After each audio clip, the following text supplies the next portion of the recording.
And today, as we embark on the next chapter of our journey, we invite you to dive deeper, explore further, and discover so much more to see at SeaWorld Orlando. Hello everyone, and welcome to Seaport Theater. While inside, smoking is not permitted. And for the safety of our animals, please refrain from the use of flash photography. If you need to leave at any time during the show, please exit up the stairs where an operations ambassador will assist you. And now, SeaWorld is proud to present Rescue Tales. Hello everyone, and welcome to Rescue Tales. My name is Billie Jean, and I'm just one of over 350 animal care specialists right here at SeaWorld Orlando. People tell me I have the best job. I think I do. I'm going on my 24th year. Yes, thank you. I'm getting up every single morning, getting to come to work, take care of animals, and then to have this opportunity to be able to share them with all of you, well, that's amazing. It's really great. And I'm excited to share these animals and also highlight the bonds that we've been able to form with them. You know, animals, whether they're big or small, play a vital role in our ecosystem. By not only understanding them, we can also contribute to their counterparts beyond our care. So, enough about that. You guys ready to have some fun and meet some animals and learn a little bit about that? Okay, here he comes, our next animal. Her name is Choco, and you're gonna see her in about a second. There she is! Isn't she cute? She is a lesser anteater, and this species, they're found in Central and South America. Now, lesser anteaters come in all different sizes. You have the silky anteater, which is about this big right here, like the size of a hedgehog, to these anteaters that are called giant anteaters, and they're about the size of a Great Dane. Yeah, so the lesser anteater is kind of in the middle. Let's talk a little bit about their adaptations because they've got some cool features. Anteaters have claws, 4 in the front. One of the claws is much longer than the other claws, and they use these claws to dig into termite mounds, anthills, also the bark. They use it to scrape the bark off to get some bugs and grubs underneath. They also have this right here, I don't know if you can get a shot of it, but this tail right here, it's a prehensile tail. Now that tail is super efficient. It's actually used as a fifth limb to help kind of all that climbing and stuff. Now you're probably noticing the tongue. That tongue is 16 inches long and very, very sticky. So between those claws and that tongue, these guys can get really down into a termite mound and eat about 9,000 ants a day. Now you're probably asking, why don't the ants bite her, right? Well, that's because she has the most dense fur, and it grows in all different directions, and that protects them from the ants getting on her. Now, if the ants do bypass this, her skin is super, super tough. Now, lesser anteaters, they're not endangered. However, they are still considered guarded. This is due to habitat destruction, deforestation. It's getting cut down, they're getting burned. So you're probably thinking, what can I do to help, right? What can we do to help? Well, we can go paperless, right? We can choose reusable items. When we're at the grocery store, we can label read, and this is something we don't think a lot about. But there is sustainable palm oil out there. So palm oil, that's where all the rainforests, all those trees are getting cut down. So you can buy sustainable palm oil. All of those small actions can have a huge impact on the environment and the wildlife and keep these guys around for generations to come. Well, you guys, Choco is eating his avocado. He's holding her little bowl. Let's give her a big round of applause. She's super sweet. Thank you so much, Brad, for sharing her with us. Now, our next animal, me being a Florida native, I've grown up alongside of these guys with tremendous respect, but also along the way while I was, on a boat and, swimming around the water, great respect, but fell in love just watching him from a distance. So here's your opportunity for Justin to tell you a little bit about our next guy. Thank you, Billie Jean. Hi, everybody. You saw applause. Now, when we think about wildlife in the state of Florida, what's the first animal we probably think about? Alligator, exactly right. Alligators just like my friend Everglades here. Now, she might look small right now, but adult alligators can reach lengths of 13 feet and weigh anywhere between 400 and 600 pounds. Does anyone want to take a guess at how much she weighs? Take a guess. Yeah, she's actually about 2 to 3 pounds right now. Yeah. And how old do we think she is? 5, 7, 10 months. That's actually really close. She's actually about a year old right now. Now she has plenty of time to grow into that big size because adult alligators can live between 35 to 50 years in the wild, and we've seen them live as long as 80 years in managed care, just like places here at SeaWorld. Now, raise your hand. Have you seen an alligator before? Yeah. You should probably see a lot of hands, right? A lot of hands, yeah. That's because they're found pretty commonly in the southeast United States, from Texas all the way down here to Florida. And they're found in freshwater habitats like lakes, rivers, streams, ponds at your local golf course. Golfers, we know what we're talking about. Right here, yep. 18th hole, game of your life, and then there's a gator right on the green. Yeah, oh yeah. Now, alligators have been around for an astonishing 250 million years. And over that time, they have become formidable apex predators.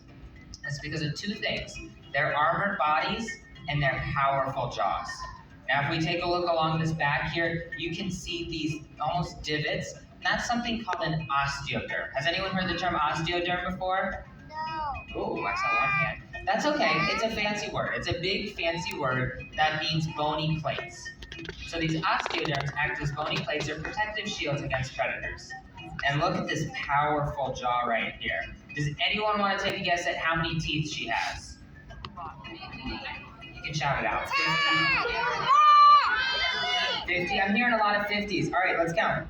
1, 2, nope, that'll take too long. 80 teeth. Who would have guessed that? 80 teeth in their mouth at any given time.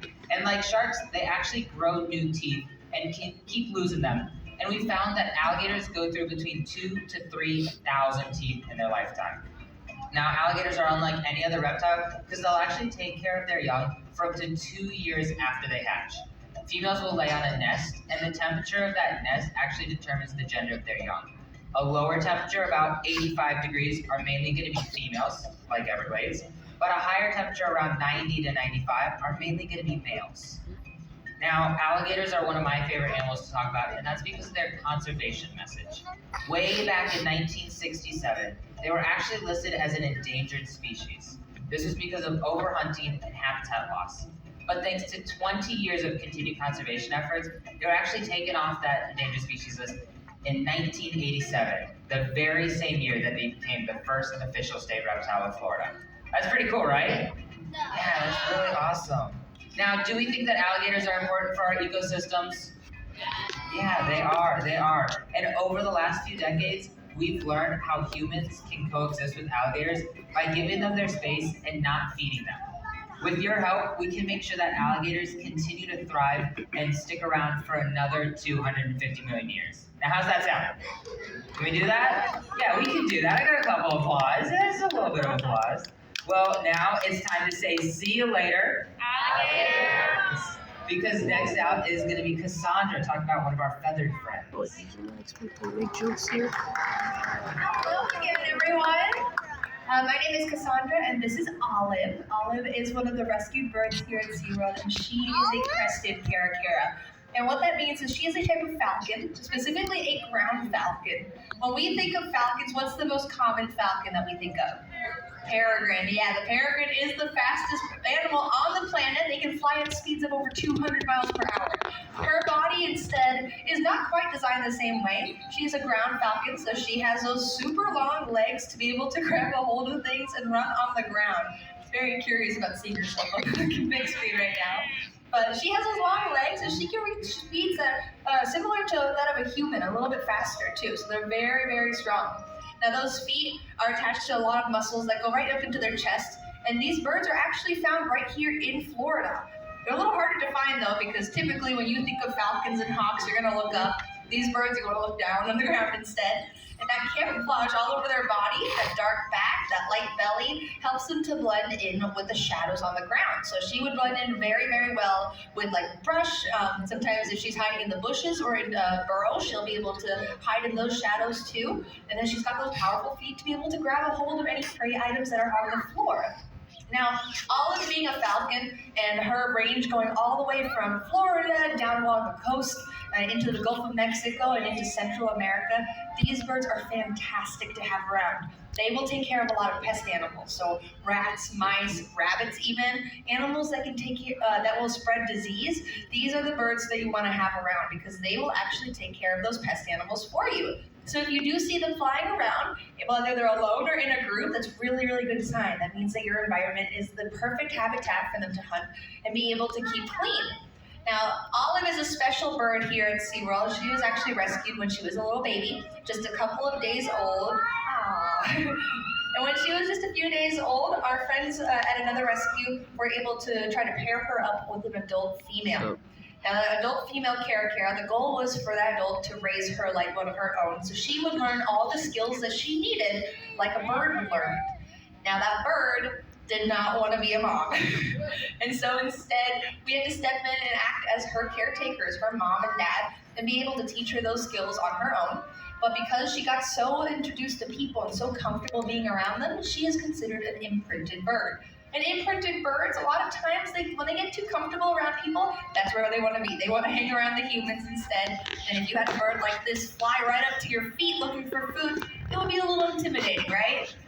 To help protect birds like Olive and other raptors around the world, if you ever see one that's in need of rescue or rehabilitation, you want to make sure that you reach out to your local sanctuary or rescue facility. They'll have the tools that are going to help birds like Olive out to get them back out into the wild. And if that doesn't work, they have the capability to reach out to facilities like SeaWorld to get them a forever home. And Olive now has been with us for 17 years. She'll actually be turning 18 next month. Now, what Olive is doing right now, she's showing off those beautiful wings, which you can see. She's actually attached to a little leash right here, just like you would have on a dog leash. That's one of the things that allows us to be able to introduce her to guests like yourself. And that's also what makes sure that she knows that she's comfortable with me over here. Now, I am going to say that we give her a big round of applause and say thank you, Olive, for joining us here today. Thank you, Cassandra. So, did we enjoy meeting our animals today? Yeah. Well, folks, the time has come, and as we conclude our journey through Rescue Tales, we are reminded that every creature, no matter how big or small, deserves love, compassion, and a second chance. Here at SeaWorld, we are so proud to offer that second chance, and for nearly 60 years, we have rescued more than 41,000 animals with the goal of rehabilitating and returning them back to their natural environments. In fact, this year alone, SeaWorld Orlando has returned 22 manatees and 31 sea turtles. Let's give it up for our rescue team and our vets. Awesome. Awesome, guys. They really are doing a great job, but that job is never finished. Thanks to the dedication of our animal care professionals and the unwavering support of compassionate individuals just like yourself, these stories of hope and healing continue to unfold every day. Until next time, remember to cherish every tale. Within each one lies a story worth saving. Thank you, everyone, and enjoy your day here at SeaWorld.